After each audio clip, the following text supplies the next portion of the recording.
नमस्कार, आप देख रहे हैं न्यूज़ वन इंडिया। मैं हूं आपके साथ पूजा यादव। उत्तराखंड के कार्यवाहक मुख्यमंत्री पुष्कर सिंह धामी क्या कुछ कह रहे सुने। प्रक्रिया चल रही है तो उसमें सभी वरिष्ठ लोगों के बीच में जो है पिछले चुनाव का और सारी चीज़ों का आगे कैसे होना है उसके संबंध में सारे वरिष्ठ लोग बैठे थे, आपस में चर्चा हुई है और कोई अलग से कोई ऐसी बात नहीं है। आपकी चर्चा ज्यादा रही है? नहीं, देखिए ये तो पार्टी का हाईकमान और विधानमंडल दल कल 11 बजे विधायकों को शपथ की बात की जा रही है। चूँकि एक प्रक्रिया है, 24 मार्च को हमारी जो ये विधानसभा है इसका कार्यकाल पूरा हो रहा है, तो एक प्रक्रिया के तहत कल 11 बजे प्रातःकाल जो है नए विधायकों की शपथ ग्रहण का समारोह रखा गया है। वो 2-3 घंटे 4 घंटे जितना भी चलेगा कल चलेगा। विधायक दल की बैठक कल शाम को। देहरादून जा रहे हैं आप? हाँ, मैं देहरादून जा रहा हूँ। नहीं, मैंने बताया था वो जो है हमारे विधानमंडल और पार्टी के हाईकमान के द्वारा तय। मीटिंग हुई थी, मीटिंग में सबसे चर्चा होगी। धामी को सुने थे। पुष्कर सिंह धामी ने कहा कि 24 तारीख को हमारी जो सरकार है उसका कार्यकाल पूरा हो रहा है। उससे पहले कल सुबह 11 बजे विधायकों का शपथ ग्रहण कार्यक्रम रहेगा और शाम को विधानमंडल दल की बैठक बुलाई गई है और उसी में ही तय होगा कि मुख्यमंत्री का चेहरा कौन होगा और वो देहरादून ही रहेंगे। यानी अब वो यहाँ से रवाना हो रहे हैं देहरादून के लिए। और तमाम जो बैठकों का दौर सुबह से चल रहा था उसके बाद में देखिए शायद अभी तक भी सस्पेंस बना हुआ है। यही वजह है कि अभी तक कंफर्म नहीं हो पाया कि कौन मुख्यमंत्री का चेहरा होगा उत्तराखंड के अंदर। और ये सारी जो मुश्किल खड़ी हुई वो तब खड़ी हुई जब खटीमा से खुद वो हार गए।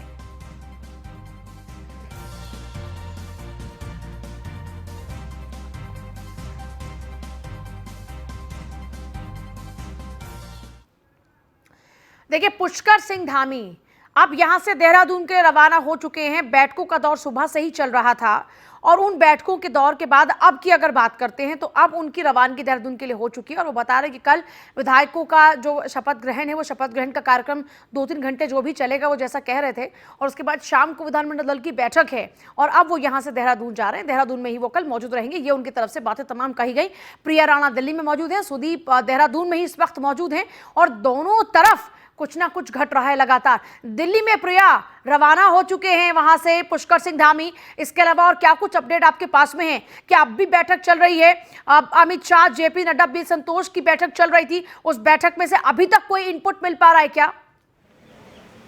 देखिए पूजा, अभी कोई तस्वीर साफ नहीं हुई है। अमित शाह के आवास पर बैठक चल रही थी, उसके बाद अगर हम वहां पर पहुंचे हैं रमेश पोखरियाल निशंक के यहाँ पर, तो वहां पर भी बैठक खत्म हो चुकी है। हालांकि मुख्यमंत्री का चेहरा अभी भी साफ निकल कर नहीं आ रहा है। वहीं सूत्रों की माने तो शायद रमेश पोखरियाल अगले मुख्यमंत्री हो सकते हैं, क्योंकि खटीमा विधानसभा से पुष्कर सिंह धामी जब चुनाव हारे तो कहीं ना कहीं एक बड़ी बात सामने आई। इतनी जो दिक्कतें हैं वो झेलनी पड़ी। वहीं अगर राजनीतिक सूत्रों ने तो उन्हीं लोगों को यहाँ पर बुलाया गया था जो सीएम पद के चेहरे के लिए नजर आ रहे थे। लेकिन अभी कोई भी स्थिति, क्योंकि लगातार सुबह 11 बजे से बैठक चल रही है, उसके बाद भी अभी कोई भी स्थिति साफ नहीं हुई है। वहीं कल देहरादून में सुबह 11 बजे पुष्कर सिंह धामी के समेत और विधायक नेताओं की वहाँ पर बैठक होगी, उसके बाद ही कोई चेहरा साफ हो पाएगा। अगर हम उम्मीद लगाएं तो कल तक शायद जो चेहरा है उत्तराखंड का मुख्यमंत्री का वो निकलकर सामने आएगा। लेकिन अभी यहाँ पर जो अगर हम देखें तो लगातार बैठकों का दौर जारी है। अमित शाह के यहाँ पर अभी भी बैठक चल रही है, लेकिन रमेश पोखरियाल निशंक के यहाँ पर जो अन्य बीजेपी के और भी नेता थे यहाँ पर पहुंचे थे। पहले मदन कौशिक पहुंचे थे, उनके अलावा और भी कुछ लोग पहुंचे हैं क्या वहाँ रमेश पोखरियाल निशंक के आवास पर? यहाँ और भी लोग पहुंचे हैं क्या? जी बिल्कुल, देखिए यहाँ पर हाँ बिल्कुल बीजेपी के नेता और भी यहाँ पर पहुँचे हैं, लेकिन अभी यहाँ से वो निकल चुके हैं, बैठक खत्म हो चुकी है। लेकिन अभी भी सबसे बड़ी जो स्थिति है साफ नहीं हो पा रही है कि किसका चेहरा सामने आएगा। वहीं सूत्रों की अगर मान रहे हैं पूजा तो रमेश पोखरियाल निशंक शायद दूसरा चेहरा हो सकते हैं, क्योंकि पुष्कर सिंह धामी जो खटीमा विधानसभा से चुनाव हारे थे, देहरादून में एक बार रुक करेंगे।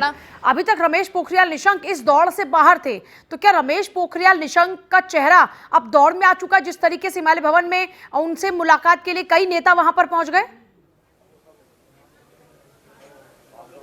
देखिए सूत्र ये बताते हैं कि सुबह जो अमित शाह व बड़े नेताओं की बैठक थी उसमें एक बहुत बड़ा धड़ा धामी वंस मोर पर तैयार था, जबकि केंद्र व राज्य के कुछ नेता इससे सहमत नहीं थे।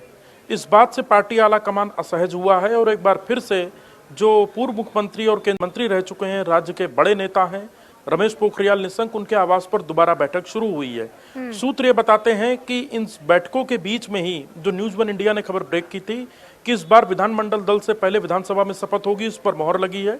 डीएम्स अपने जिलों के विधायकों को फोन करके कल 11 बजे विधानसभा पहुंचने के लिए, शपथ लेने के लिए आग्रह कर रहे हैं और कल 4 बजे विधानमंडल दल की बैठक होगी। तो पुष्कर सिंह धामी थोड़ी देर पहले रवाना हो रहे थे दिल्ली से, वो दिल्ली से रवाना हो चुके हैं। करीब 1 घंटे बाद वो देहरादून पहुंच जाएंगे। आज दोपहर बाद से ही और कल सुबह तक पार्टी के बड़े नेता और ऑब्जर्वर भी आने लगेंगे। 24 तक विधानसभा में विधायकों की शपथ के बाद शपथ होनी प्रस्तावित है। अब ऐसा लग रहा है कि कहीं ना कहीं पार्टी में बड़े स्तर पर और राज्य के जो नेता दिल्ली में मौजूद हैं, इनमें कहीं ना कहीं कुछ धड़ेबाजी है और एक राय नहीं हो पा रही है। शायद यही वजह है कि अमित शाह के यहाँ बैठक होने के बाद एक दूसरी बैठक हो रही है। इस बात से भी इनकार नहीं किया जा सकता कि रेस में डॉक्टर रमेश पोखरियाल निशंक भी हो सकते हैं, जो कि हरिद्वार लोकसभा सीट से सांसद हैं, केंद्रीय मंत्री रह चुके हैं, पूर्व मुख्यमंत्री रह चुके हैं और उनका एक बड़ा अनुभव है। तो फिलहाल सबकी निगाहें दिल्ली की ओर हैं कि दिल्ली से कल जो विशेष ऑब्जर्वर आने हैं, केंद्रीय मंत्री राजनाथ सिंह व सांसद मीनाक्षी लेखी, आखिर वो किसके नाम का लिफाफा अपने पास लेकर आ रहे हैं, जो विधानमंडल दल की बैठक में विधायकों को पढ़कर सुनाया जाएगा और सहमति ली जाएगी। तो अभी जो उहापोह की स्थिति है दिल्ली से लेकर उत्तराखंड देहरादून तक, वो बरकरार है। माना यह जा रहा है कि आज दोपहर बाद और शाम तक जो बड़े नेता हैं, चाहे राज्य के या केंद्र के, उन तक ये लाइन क्लियर हो जाएगी कि पार्टी का उत्तराखंड में सरकार का नया सरदार कौन होगा। अच्छा, इसको लेकर जो धड़ेबाजी का जिक्र आप कर रहे हैं, तो जाहिर सी बात है आपस में नेताओं की चर्चा भी होगी और ज्यादातर जो उत्तराखंड के विधायक हैं, जो लोग हैं, वो किस नाम पर सहमति अपनी जता रहे हैं? रमेश पोखरियाल निशंक उनको ज्यादा बेहतर विकल्प उत्तराखंड के लिए नजर आ रहा है जी, या पुष्कर सिंह धामी? आपकी कई विधायकों से बातचीत हुई हो, वो क्या कुछ कह रहे हैं? मुख्यमंत्री डॉक्टर रमेश जी देखिए, हमने कल रेखा जो मंत्री रही उनसे भी बातचीत की है। वो धामी को रिपीट चाहती हैं। उनका कहना है कि धामी जी के नेतृत्व में बहुत अच्छा कामकाज हुआ है, पार्टी ने एक सफलता हासिल की है, वो सभी को साथ लेकर चले हैं। 6 से अधिक विधायक धामी के पक्ष में सीट छोड़ने के लिए तैयार हैं, क्योंकि धामी चुनाव हार चुके हैं और उपचुनाव होना है। इसी प्रकार अभी थोड़ी देर पहले मेरी देवप्रयाग विधायक और टिहरी विधायक शक्तिलाल शाह से बात हुई है। वो हालांकि आला कमान का जिक्र करते हैं, क्योंकि भारतीय जनता पार्टी में अनुशासन बहुत है और केंद्र जो भी आदेश देगा, आला कमान जो भी आदेश होगा, वो सभी नेता स्वीकार करेंगे। लेकिन एक कहीं ना कहीं संगठन में भी, प्रदेश स्तर पर भी, कार्यकर्ताओं में भी, विधायकों में भी और जो मंत्री जीत कर आए हैं उनमें भी इस बात की एक हमने इच्छा देखी कि धामी को मौका शायद मिले। अगर आप भी सुन रहे होंगे पुष्कर सिंह धामी को, जब वो दिल्ली से इन तमाम बैठकों के बाद वहां से निकले हैं, तो इससे पहले की मुलाकातों के बाद में उनके चेहरे पर अगर फेस रीडिंग की जाए तो एक अलग किस्म का ग्लो अब तक था। मतलब जो चेहरे की मुस्कान होती है वो कुछ और बता रही थी, लेकिन आज हल्का सा मुरझाया सा चेहरा उनका नजर आया। कि आपको भी ऐसा लगा? जी इसीलिए मैंने अपने लाइव में सबसे पहले इस बात का जिक्र किया कि केंद्र व राज्य के जो बड़े नेता दिल्ली में मौजूद हैं, उसमें एक धड़ा धामी के लिए रेडी है, तैयार है, जबकि एक धड़ा इससे असहमत है। अब इसमें एक तर्क ये भी दिया जा रहा है, स्वामी जो उत्तर प्रदेश में केशव प्रसाद मौर्य, जो पहले ये हो रहा था कि उनको रिपीट नहीं किया जाएगा, वो चुनाव में हार गए, लेकिन उनको मौका मिल रहा है। इसी प्रकार से ये भी एक तर्क दिल्ली में चर्चाओं में आया है, जो सूत्र बताते हैं कि यदि वो चुनाव हारे तो चुनाव धामी भी हारे हैं और धामी संगठन में प्रदेश उपाध्यक्ष भी हैं। ये भी एक महत्वपूर्ण बात है, तो इन्हें मौका क्यों ना मिलना चाहिए। हमने देखा था बीते 3 दिनों पहले जब धामी दिल्ली से लौटे थे, तो वो सबसे पहले डॉक्टर रमेश पोखरियाल निशंक, पूर्व मुख्यमंत्री बीसी खंडूड़ी, इन सब से मिलने गए थे, होली की शुभकामनाएं दी थी। तो ये सारी चीजें बताती हैं कि केंद्र से कहीं ना कहीं मुख्यमंत्री, कार्यवाहक मुख्यमंत्री धामी को संकेत था या उनको ऐसे आभास थे कि जो बड़े नेता हैं उनकी मान मनोबल करनी पड़ेगी, उनसे बातचीत करनी पड़ेगी और अपने पक्ष में लाना पड़ेगा। तो देखना महत्वपूर्ण होगा कि किसकी लॉटरी खुल रही है और कौन मुख्यमंत्री की कुर्सी संभालने जा रहा है। और प्रिया, वहीं अभी रमेश पोखरियाल निशंक के यहाँ से सब लोग निकल चुके हैं, इसके अलावा क्या कुछ और घटनाक्रम चल रहा है? अमित शाह, जेपी नड्डा और ये तमाम जो बैठकें थी, अब वो सिमट चुकी हैं क्या? एकदम अब सब ओवर हो चुका है? फिलहाल में जो भी चीजें हैं वो ऑलमोस्ट तय हो चुकी हैं क्या? जी बिल्कुल, देखिए अगर हम यहाँ की बात करें, क्योंकि अभी हम रमेश पोखरियाल निशंक के आवास पर मौजूद है। जब यहाँ से निकले तो उनके चेहरे पर एक अलग सी खुशी थी। वहीं राजनीतिक सूत्रों की माने तो शायद वो अगला चेहरा हो सकते हैं। सबसे पीछे उसका कारण यही बताया जा रहा है, जो पुष्कर सिंह धामी हैं, खटीमा विधानसभा से चुनाव हारे, जिसके बाद बीजेपी को सोचना पड़ा, क्योंकि जो भी सत्ता में अच्छे से सत्ता को संभालेगा उसके लिए लगातार बैठकें चल रही हैं, लेकिन अभी स्थिति साफ नहीं हो पाई है। अगर हम अमित शाह के घर की बात करें तो वहाँ पर अभी भी शायद बैठक चल रही है, जो सूत्रों का मानना है, लेकिन यहाँ से बैठक खत्म हो चुकी है। शाम तक या कल सुबह तक ये स्थिति साफ हो जाएगी कि उत्तराखंड का मुख्यमंत्री कौन होगा, क्योंकि लगातार बैठकों का दौर जारी है। लेकिन अभी यहाँ से कोई भी स्थिति साफ नहीं होगी, क्योंकि देहरादून में पहुंचने के बाद जब पुष्कर सिंह धामी वहां पर पहुंचेंगे, वहां पर भी विधायकों के साथ एक बैठक है, मीटिंग है, उसके बाद ही वहां से चेहरा निकलकर साफ आएगा कि कौन अगला मुख्यमंत्री वहां का बनेगा। जी पूजा। अच्छा, यानी कि अभी भी बैठकों का दौर वहां पर चल रहा है, लेकिन ये क्लियर नहीं है कि कौन सा चेहरा होगा। तो क्या जो आला कमान है वहां पर तस्वीर साफ है, इसको लेकर कोई इनपुट मिल रहा है क्या? देखिए अगर हम आला कमान की बात करें तो वहीं से ये तस्वीर सामने आई है। वहीं के सूत्रों का ये कहना है कि रमेश पोखरियाल अगले मुख्यमंत्री हो सकते हैं, लेकिन अभी आधिकारिक तौर पर कोई भी पुष्टि नहीं की गई है, क्योंकि अभी देहरादून में बैठक होनी है, उसके बाद ही चेहरा साफ होगा। लेकिन यहाँ पर जो बैठकों का दौर है अभी खत्म होता हुआ नजर आ रहा है। पुष्कर सिंह धामी यहाँ दिल्ली से देहरादून के लिए रवाना हो चुके हैं, लेकिन अभी स्थिति साफ नहीं हो रही है। अगर हमने देखा, पहले पुष्कर सिंह धामी के चेहरे पर एक अलग मुस्कान थी, लेकिन अगर अभी की हम बात करें, जब वो यहाँ से निकले अमित शाह के आवास से, तो उनका चेहरा जो है मुरझाया हुआ नजर आ रहा था। क्या उसके पीछे कारण है, क्योंकि लगातार अंदर बैठक भी हुई है, लेकिन रमेश पोखरियाल निशंक के चेहरे पर एक अलग सी मुस्कान थी। तो शायद अगला चेहरा वो देखने के लिए उत्तराखंड का मुख्यमंत्री वो बन सकते हैं। जी पूजा। बिल्कुल, आप दोनों के पास हम वापस लौट रहे हैं। देखिए, बड़ी खबर इस बेचारे दिल्ली में निशंक के घर चल रही है बैठक, जो बैठक खत्म हो चुकी है। बैठक से निकलने के बाद पुष्कर सिंह धामी ने कहा कि कल शाम को विधानमंडल दल की बैठक होगी, और तमाम तस्वीरें आपको दिखाने की लगातार कोशिश कर रहे थे कि बैठक खत्म हो चुकी है। उत्तराखंड को लेकर जो लगातार बैठकें चल रही थी, अमित शाह, जेपी नड्डा, बीएस संतोष, इन तमाम लोगों की जो बैठकें चल रही थी, उसके बाद पुष्कर सिंह धामी रवाना हो चुके हैं और रमेश पोखरियाल निशंक वहीं डटे हुए हैं, और उनके साथ में नेताओं की कई मुलाकात भी हुई है, जो बैठक अभी खत्म हो चुकी है। लेकिन जैसा प्रिया बता रही थी कि निशंक के चेहरे पर अब तेज है, और वहीं पुष्कर सिंह धामी का तेज हल्का हो गया है।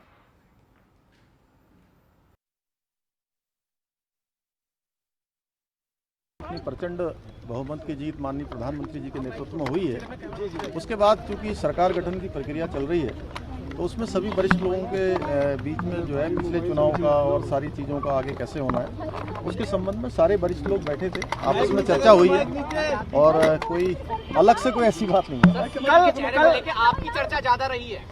नहीं, देखिए, ये तो पार्टी का हाईकमान और विधानमंडल दल में कल 11 बजे विधायकों को शपथ की बात की जा रही है। चूँकि ये एक प्रक्रिया है, 24 मार्च को हमारी जो ये विधानसभा है, इसका कार्यकाल पूरा हो रहा है। तो एक प्रक्रिया के तहत कल 11 बजे प्रातःकाल जो है नए विधायकों की शपथ ग्रहण का समारोह रखा गया है। वो 2-3 घंटे 4 घंटे जितना भी चलेगा, कल चलेगा। विधायक दल की बैठक कल शाम को। हाँ, मैं देहरादून जा रहा हूँ। नहीं, मैंने बताया था, वो जो है हमारे विधानमंडल और पार्टी के हाईकमान के द्वारा तय। मीटिंग में सबसे बिल्कुल, आप दोनों मेरे सहयोगी बने हैं। सुदीप का एक बार रुख करेंगे। सुदीप, जो अभी चर्चाएं चल रही हैं और जो खबरें आ रही हैं अंदर खाने, उसके मुताबिक अब रमेश पोखरियाल निशंक नए सीएम के चेहरे हो सकते हैं उत्तराखंड के अंदर। अब ऐसे में सवाल फिर ये बना, अभी क्योंकि सिर्फ और सिर्फ ये संभावनाएं हैं, क्योंकि अभी तक कुछ कंफर्मेशन हुआ नहीं, लेकिन फिर भी अब ज़्यादा असर यही नज़र आ रहे हैं कि एक बड़ा धड़ा रमेश पोखरियाल निशंक के साथ में आकर खड़ा हो गया है, इसलिए उनका कद उत्तराखंड की रेस में अब बड़ा हो चुका है। लेकिन सवाल यहाँ पर यह है कि फिर पुष्कर सिंह धामी का अपना भविष्य क्या होगा? चुनाव वो फिलहाल हार चुके हैं, ऐसे में अब क्या उनकी जिम्मेदारी, इसके क्या चांसेस है? क्या संगठन में उनकी जिम्मेदारी रहेगी, या फिर उपचुनाव यहाँ पर हो सकता है कि उनके लिए जब विधायक सीट छोड़ने को तैयार हैं, तो क्या कुछ ऐसी पॉसिबिलिटीज है और क्या कुछ पॉसिबिलिटीज हैं?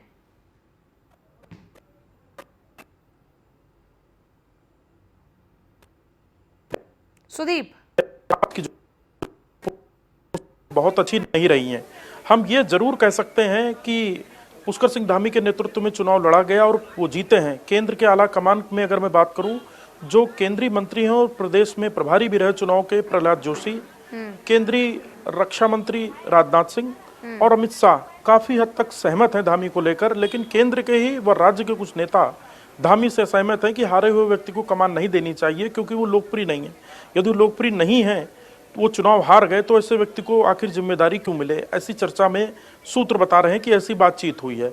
हालांकि अभी कमान और ऑब्जर्वर्स के देहरादून रवाना होने में थोड़ा समय है, तो सूत्र ऐसा बता रहे हैं कि अभी एक तरफा कोई निर्णय हो गया है, शायद ये कहना जल्दीबाजी होगा और विधानमंडल दल तक की बैठक का इंतजार करना होगा। पर जिस प्रकार से निशंक जी के आवास पर बैठक हुई और सारे नेता वहां मौजूद रहे, ये भी एक इंडिकेशन है कि शायद कुछ निशंक जी के लिए गुड न्यूज आ रही है, जो उनके आवास पर बैठक हो रही है और वो सभी के साथ चर्चा कर रहे हैं।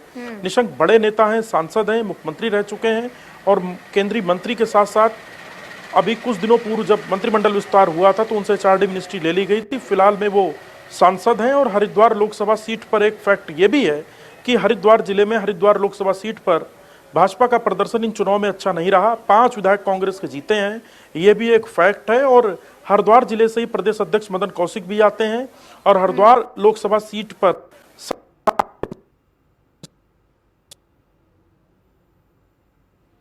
आपके आवाज सुदीप नहीं आ रही है। सुदीप से हमारा संपर्क फिलहाल नहीं हो पा रहा है नेटवर्क इश्यूज की वजह से। पर फिर सुदीप की तरफ हम रुख करेंगे, क्योंकि ये बहुत अहम सवाल इस वक्त बना हुआ है कि पैरामीटर्स क्या सेट किए गए हैं मुख्यमंत्री के लिए, क्या कुछ पैरामीटर्स हैं। प्रिया, क्या कुछ पैरामीटर्स को लेकर चर्चा हुई है? अगर किसी को सीएम चेहरा बनाने की पूरी कोशिशें चल रही हैं, तो उसके लिए कुछ पैरामीटर्स का जिक्र हुआ है क्या इस बैठक के दौरान? देखिए बिल्कुल जिक्र तो हुआ होगा, लेकिन तस्वीर जो है अभी सामने निकल कर नहीं आई है। वहीं अगर हम बात करें पुष्कर सिंह धामी की, तो खटीमा विधानसभा से जब वो चुनाव हारे तभी उनके लिए कुछ सोचना पड़ा। नहीं तो अगर हम बात करें, अगर पिछले दौर की बात करें, तो पिछले 5 साल के कार्यकाल में भी बीजेपी को 3 बार अपना मुख्यमंत्री बदलना पड़ा। वहीं पुष्कर सिंह धामी अब जब वहाँ से खटीमा विधानसभा से चुनाव हार गए, तो उसके बाद बीजेपी की हाईकमान को सोचने पर मजबूर हो गए। उसके बाद इन्होंने लगातार बैठक की कि कौन वहाँ पर अच्छी सत्ता संभाल पाएगा, जिसके बाद लगातार बैठकें हो रही हैं और आगे कल भी वहां पर जो विधायकों के साथ बैठक होनी है। लेकिन रमेश पोखरियाल ही अभी जो चेहरा है साफ जो नजर आ रहा है यहाँ पर सूत्रों की माने तो वो ही मुख्यमंत्री हो सकते हैं। लेकिन सबसे बड़ी बात यही है कि क्या पुष्कर सिंह धामी को कौन सी कमान दी जाएगी, क्या उनके लिए संगठन तय करेगा, ये तो अब आने वाले समय में जब बिल्कुल बिल्कुल प्रिया, आपके पास वापस लौटते हैं। सुदीप, बात पूरी कीजिएगा जो बात आप कर रहे थे कि पैरामीटर्स क्या रहेंगे। अगर रमेश पोखरियाल निशंक को भी ये पूरी बागडोर दी जाती है, तो उनके फेवर में क्या क्या प्लस पॉइंट्स हैं? उनके एक्सपीरियंस के अलावा उनका पिछला पूरा एक्सपीरियंस है, केंद्र मिनिस्टर रहे, मुख्यमंत्री रहे उत्तराखंड के बड़े नेता हैं। अब अच्छा खासा उनका एक बड़ा कद है उत्तराखंड की पॉलिटिक्स में। सुदीप, कार्यकाल से वो विधायक रहे हैं। पहला चुनाव में कर्णप्रयाग चमोली से लड़ा था, एक बड़ा राजनीतिक अनुभव है। जहां तक आपने मौजूदा कॉन्फ़िगरेशन की बात की, अगर पुष्कर सिंह धामी को मौका नहीं मिल रहा है तो हो सकता है कि प्रदेश के संगठन में जो फेरबदल होने जा रहा है हो सकता है उन्हें प्रदेश अध्यक्ष की कमान सौंप दी जाए, क्योंकि प्रदेश संगठन में बड़े फेरबदल होने हैं। प्रदेश अध्यक्ष मदन कौशिक कैबिनेट में रिपीट हो सकते हैं, ऐसी चर्चाएं बिल्कुल आम है। वो 5वीं बार जीत चुके हैं, तो ये देखना महत्वपूर्ण होगा कि संगठन स्तर पर क्या कामकाज को लेकर लिहाजा उन्हें महत्वपूर्ण पद ही मिलेगा, ये भी तय है। अगर डॉक्टर रमेश पोखरियाल निशंक की बात करें तो उन्होंने बहुत लंबे अरसे तक भारतीय जनता पार्टी में कार्यकर्ता से लेकर मुख्यमंत्री तक, केंद्रीय मंत्री तक का अनुभव है, जो सीधे तौर पर बताता है कि उनके नाम को भी प्रमुखता से आगे लाया जा रहा है। ऐसी स्थिति में 2 चीजें मुझे लगती हैं। अगर निशंक जी के नाम पर मोहर लगती है तो एक तो उप चुनाव विधानसभा का होगा, जहां से विधायक जीत कराएंगे, तभी सदन में 6 माह का समय जो मिलता है उस 6 माह के भीतर चुनाव कराना होगा। दूसरा, हरिद्वार लोकसभा सीट रिक्त होगी और हरिद्वार लोकसभा सीट पर लोकसभा का चुनाव भी कराना होगा, क्योंकि लोकसभा में भी चुनाव में 2 साल का समय बाकी है।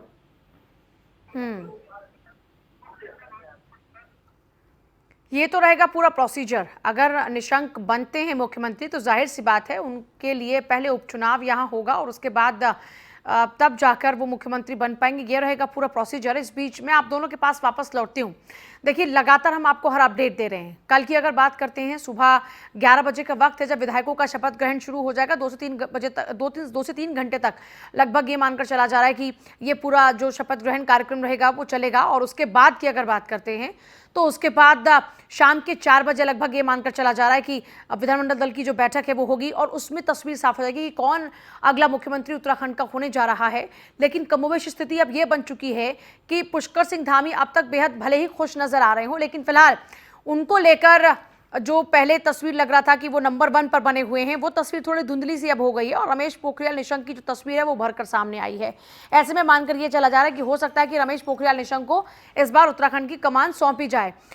यहाँ पर ये तमाम बातें हैं, लेकिन इस बीच सुदीप, अगर रमेश पोखरियाल निशंक को सीएम का चेहरा बनाया जाता है, सीएम बनाया जाता है, तो उनके आने से पार्टी को क्या क्या लाभ हो सकते हैं? जाहिर सी बात है हर पहलू पर चर्चा हो रही होगी कि पुष्कर सिंह धामी की मौजूदगी का क्या नुकसान और क्या फायदा, और वहीं रमेश पोखरियाल निशंक की मौजूदगी का क्या नुकसान और क्या फायदा। तो ऐसे में अगर वो सीएम बनते हैं तो उनकी मौजूदगी के क्या कुछ फायदे उत्तराखंड में होंगे बीजेपी को? सुदीप, देखिए, डॉक्टर रमेश पोखरियाल निशंक एक बहुत बड़े नेता हैं भारतीय जनता पार्टी के। उनको केंद्र, राज्य से लेकर केंद्र की राजनीति का एक बड़ा अनुभव है, संगठन में अच्छी पकड़ है, केंद्रीय नेताओं से उनके अच्छे संपर्क हैं। दूसरी महत्वपूर्ण बात, उत्तराखंड में भाजपा के लिए एक सबसे सुखद तस्वीर ये है कि केंद्र में भी भाजपा की सरकार है और राज्य में भी भाजपा की सरकार है। ऐसे में बजट व योजनाओं की कोई समस्या नहीं आएगी क्योंकि उत्तराखंड के पास आर्थिक संसाधन कम है। अब डॉक्टर रमेश पोखरियाल निशंक को यदि मौका मिलने जा रहा है तो उनकी नई टीम में कौन कौन शामिल होगा मंत्रिमंडल में, ये उनकी पसंद पर तय होगा। दूसरा, डॉक्टर रमेश पोखरियाल निशंक की राय उत्तराखंड में संगठन में क्या फेरबदल हो, किसे क्या मौका मिले, इसमें भी डॉक्टर निशंक की मुलाकात महत्वपूर्ण होगी। क्योंकि जब सीएम धामी दिल्ली से लौटे थे और निशंक से मिलने गए थे, उसी वक्त हमने कह दिया था कि धामी अपने होमवर्क में लग गए हैं और केंद्र से कहीं ना कहीं ऐसे उन्हें संकेत भी हैं। अब कल का दिन बेहद महत्वपूर्ण होगा जब स्पष्ट हो जाएगा कि आखिर किसे उत्तराखंड में कमान मिल रही है। चलिए, आप दोनों का बहुत शुक्रिया इस पूरी जानकारी के लिए। तो कमान किसको मिलेगी ये तस्वीर कल साफ हो जाएगी। और कमोबेश अगर बात की जाए बीजेपी की, तो बीजेपी में अब लगभग इस बात को लेकर तस्वीर साफ हो चुकी है कि कौन अगला चेहरा उत्तराखंड में मुख्यमंत्री को लेकर होगा, और अब बस इसका ऑफिशियल अनाउंसमेंट होना बाकी है। इस बीच 21 मार्च से उत्तराखंड के दौरे पर रहेंगे अविनाश पांडे। उत्तराखंड कांग्रेस के नियुक्त किए गए हैं केंद्रीय पर्यवेक्षक। कांग्रेस के प्रदेश प्रभारी देवेंद्र यादव भी साथ में मौजूद रहेंगे। विधानसभा चुनाव में हार को लेकर समीक्षा बैठक चल रही है। आप जानते हैं कि कांग्रेस ने अपनी हार की समीक्षा के लिए पर्यवेक्षक नियुक्त किए हैं और अपने जो प्रदेश अध्यक्ष हैं उनके इस्तीफे ले लिए हैं। विधानसभा चुनाव में मिली हार को लेकर अब समीक्षा होगी और इसी को लेकर आपको बता देंगे कि 21 मार्च से उत्तराखंड के दौरे पर अविनाश पांडे रहेंगे। अविनाश पांडे 21 मार्च से उत्तराखंड में ही रहेंगे, समीक्षा करेंगे कांग्रेस की हार को लेकर। उत्तराखंड कांग्रेस के केंद्रीय पर्यवेक्षक नियुक्त किए गए हैं अविनाश। कांग्रेस के प्रदेश प्रभारी हैं देवेंद्र यादव, और ये देवेंद्र यादव भी उनके साथ में ही मौजूद रहेंगे। तो ऐसे में विधानसभा चुनाव में मिली हार को लेकर समीक्षा बैठकें होंगी और सबसे इंपॉर्टेंट ये है कि ये आत्ममंथन का दौर है कांग्रेस के लिए। इस बार जो ट्रेंड टूटा, उस ट्रेंड को टूटने से कांग्रेस को बहुत ज्यादा नुकसान हुआ है। देखिए, हमेशा से उत्तराखंड के अंदर कभी कांग्रेस तो कभी बीजेपी का यही ट्रेंड चलता रहा, लेकिन इस ट्रेंड को तोड़ते हुए एक बार फिर से बीजेपी रिपीट हो गई। ये कांग्रेस के लिए बहुत ज्यादा आत्ममंथन का विषय हो गया, क्योंकि आमतौर पर कांग्रेस जिन राज्यों में बची है वहां पर नेताओं के दम पर, वहां के जो स्थानीय नेता हैं उनके दम पर वहां की पॉलिटिक्स चल रही है। अब ऐसे में कांग्रेस की सबसे बड़ी मुश्किल जो है वो है पार्टी की अपनी अंतर्कलह है, नेताओं की अपनी महत्वाकांक्षाओं का इतना ज्यादा हावी होना कि पार्टी यानी संगठन ही छोटा पड़ जाता है और नेताओं का कद बड़ा हो जाता है। जहां पर नेता बड़े होंगे वहां पर संगठन छोटा ही रहेगा और इसका नुकसान संगठन को होगा। कांग्रेस के प्रदेश प्रभारी देवेंद्र यादव और अविनाश पांडे समीक्षाएं करेंगे। कांग्रेस की हार को लेकर समीक्षा चलेगी। 21 मार्च से उत्तराखंड के दौरे पर अविनाश पांडे रहेंगे, केंद्रीय पर्यवेक्षक उनको नियुक्त किया गया अविनाश पांडे को। देवेंद्र यादव प्रभारी रहे कांग्रेस के, ऐसे में वो भी इस दौरान में उनके साथ में बने रहेंगे। संदीप नेगी मेरे साथ जुड़ रहे, मेरे सहयोगी। संदीप, एक तरफ बीजेपी के अंदर मुख्यमंत्री को लेकर लगातार दौड़ चल रही है, दूसरी तरफ अगर बात की जाए कांग्रेस की तो यहां पर हार की समीक्षा शुरू हो चुकी है। अविनाश पांडे 21 तारीख से रहेंगे, देवेंद्र यादव उनके साथ में रहेंगे। समीक्षाओं को लेकर उत्तराखंड कांग्रेस में क्या कुछ चर्चाएं चल रही हैं?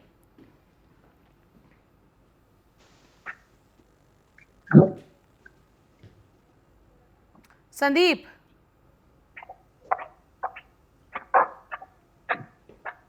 चलिए संदीप का हम रुख करेंगे। 21 मार्च से उत्तराखंड के दौरे पर रहेंगे अविनाश पांडे, समीक्षा बैठक करेंगे। संदीप नेगी मेरे साथ जुड़ रहे हैं, मेरे सहयोगी। एक बार फिर से संदीप, बहुत खास है ये समीक्षा बैठकें कांग्रेस के लिए, उतना ही सीरियसली लेने को तैयार भी है कांग्रेस के नेता की नहीं? अविनाश पांडे की मौजूदगी को लेकर क्या कुछ चर्चाएं चल रही हैं उत्तराखंड कांग्रेस में?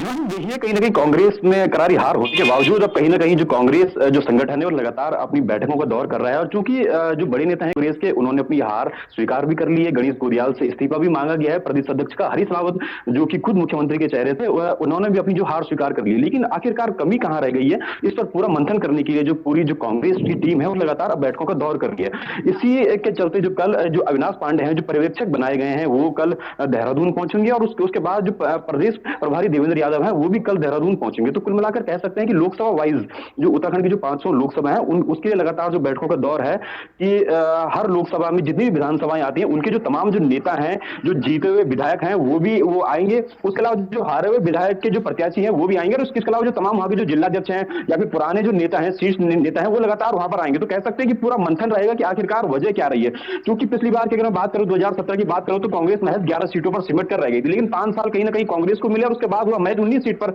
सिमट कर रह जाती है। तो आखिरकार कमी कहां रह गई है? क्योंकि हमने टिकट बंटवारे को लेकर भी देखा था, कहीं ना कहीं कांग्रेस के अंदर जो अंतर्कलह थी वो भी लगातार खुलकर सामने आई थी। टिकटों को लेकर भी आपस में काफी खींचातानी हुई थी और तमाम जो कांग्रेस के बड़े नेता थे वो लगातार दिल्ली जाते रहे। लेकिन इन हालातों के बावजूद कहीं ना कहीं कांग्रेस 19 पर सिमट कर आ रही है। तो आखिरकार इसके पीछे कारण क्या है? तो सबसे बड़ी ये वजह है कि अब आखिरकार जो सारे जो पिछले जो गिले शिकवे हैं उन सबको कहीं ना कहीं जो कांग्रेस के जो पर्यवेक्षक हैं वो कहीं ना कहीं दूर करने की कोशिश करेंगे। और जो नई टीम है, नया धड़ा है, उसको लेकर कहीं ना कहीं अब नई बात सामने आएगी। क्योंकि प्रदेश अध्यक्ष से इस्तीफा मांग लिया गया है तो नए प्रदेश अध्यक्ष का बनना स्वाभाविक है। किसके नाम पर मुहर लगती है, किसको कमान संभाली जाए, इस पर भी कहीं ना कहीं जो बैठक रहेगी। और पुराने जो हार के कारण है तमाम, उन पर भी मंथन किया जाएगा। और जो नई अध्यक्ष की जो टीम होगी उसमें कौन कौन से जो पूरे संगठन में जो चेहरे शामिल होंगे उस पर मतलब इनकी मौजूदगी रहेगी तो संगठनात्मक बदलाव बड़े बहुत ज्यादा पॉसिबल हैं, जो इसके बाद से हो सकता है कि कांग्रेस थोड़ा बेहतर उभर कर सामने आए उत्तराखंड की पॉलिटिक्स में इस बार, ऐसा जल्दी से? जी बिल्कुल। देखिए, इसी बेहतर स्थिति में उभारने के लिए कांग्रेस कहीं ना कहीं जो पूरी जो कवायद है वो लगातार जारी कर रही है। ठीक है संदीप, बहुत शुक्रिया आपका फिलहाल पूरी जानकारी के लिए। कवायद तो कांग्रेस लगातार कर रही है, लेकिन उस कवायद का असर क्या होगा ये देखना वाकई दिलचस्प रहेगा। क्योंकि कांग्रेस की अगर बात करते हैं तो यहाँ पर जो धड़ेबाजी है वो बहुत बड़ी प्रॉब्लम है। इस बीच खबर दिल्ली से है। ऑब्जर्वर राजनाथ सिंह और मीनाक्षी लेखी कल उत्तराखंड जाएंगे। प्रभारी दुष्यंत गौतम आज शाम उत्तराखंड के लिए रवाना हो जाएंगे। कल शाम 4 बजे विधानमंडल दल की बैठक होनी है। और आप जानते हैं कि राजनाथ सिंह और मीनाक्षी लेखी जो लेटर अब लेकर आ रहे हैं वो तय कर देगा, वो बता देगा, सबके सामने तस्वीर साफ हो जाएगी कि उत्तराखंड का मुख्यमंत्री कौन होगा। अब कल पर्यवेक्षक पहुंच रहे हैं। कल शाम 4 बजे विधानमंडल दल की बैठक होनी है। पुष्कर सिंह धामी ने भी अब इस बात को लेकर कंफर्म कर दिया है कि कल शपथ ग्रहण है और उसके बाद विधायकों के शपथ ग्रहण के बाद विधानमंडल दल की बैठक है, जिसमें तस्वीर साफ हो जाएगी कौन अगला मुख्यमंत्री उत्तराखंड का होगा। पीयूष तिवारी मेरे साथ, मेरे सहयोगी जुड़ रहे हैं। पीयूष, कल शाम 4 बजे विधानमंडल दल की बैठक, उससे पहले राजनाथ सिंह और मीनाक्षी लेखी वो आखिरकार कागज लेकर पहुंच जाएंगे जिसमें सीएम का नाम होगा। जी बिल्कुल। देखिए, भारतीय जनता पार्टी की आज बड़ी बैठक हुई है जिसमें तमाम भारतीय जनता पार्टी के पदाधिकारी मौजूद रहे हैं। उसमें कई नामों को लेकर चर्चा और मंथन हुआ है। और निश्चित तौर पे जिन नामों पे कयास लगाए जा रहे थे उन्हीं एक नाम में से किसी नाम पर फाइनल मुहर भारतीय जनता पार्टी ने लगाया है। हालांकि ये नाम स्पष्ट नहीं हो पाया है, अभी आधिकारिक रूप से ऐलान नहीं किया गया है। चूंकि आज अगर हम बात करें तो आज देर रात जो उत्तराखंड के प्रभारी हैं दुष्यंत गौतम, वो उत्तराखंड के लिए रवाना हो जाएंगे दिल्ली से। इसके अलावा कल ऑब्जर्वर जो कि पर्यवेक्षक बनाए गए हैं, चाहे वो रक्षा मंत्री राजनाथ सिंह हो या सह पर्यवेक्षक मीनाक्षी लेखी केंद्रीय मंत्री हैं, वो कल जाएंगे। और विधान मंडल की जो बैठक है वो कल होने वाली है। तो ऐसे में अगर हम बात करें तो जो मंथन चला है, चाहे रमेश निशंक पोखरियाल के घर पर बैठक हुई हो या खुद केंद्रीय गृह मंत्री अमित शाह के आवास पर बैठक हुई है, इन तमाम बैठकों में चर्चा और मंथन के बाद किसी नाम पर फैसला लिया गया है और जल्द ही इस नाम का ऐलान हो जाएगा। क्योंकि जब पुष्कर सिंह धामी दिल्ली से रवाना हो रहे थे तो उन्होंने इस दौरान उन्होंने भी कहा कि कल बैठक होगी विधान मंडल की और उसके बाद तमाम चीजें, स्थितियां स्पष्ट हो जाएंगी। कई नाम है, चाहे पुष्कर सिंह धामी की बात करें, अनिल बलूनी की बात करें या गणेश जोशी की बात करें, एक के बाद एक नाम बढ़ते जा रहे हैं। धन सिंह रावत, सतपाल महाराज, कई नामों पर चर्चा और मंथन हुआ है जिसमें भारतीय जनता पार्टी ने एक नाम लगभग। पीयूष ठीक है, बहुत शुक्रिया आपका फिलहाल पूरी जानकारी के लिए। और फिलहाल ले रहे हैं इजाजत। नमस्कार।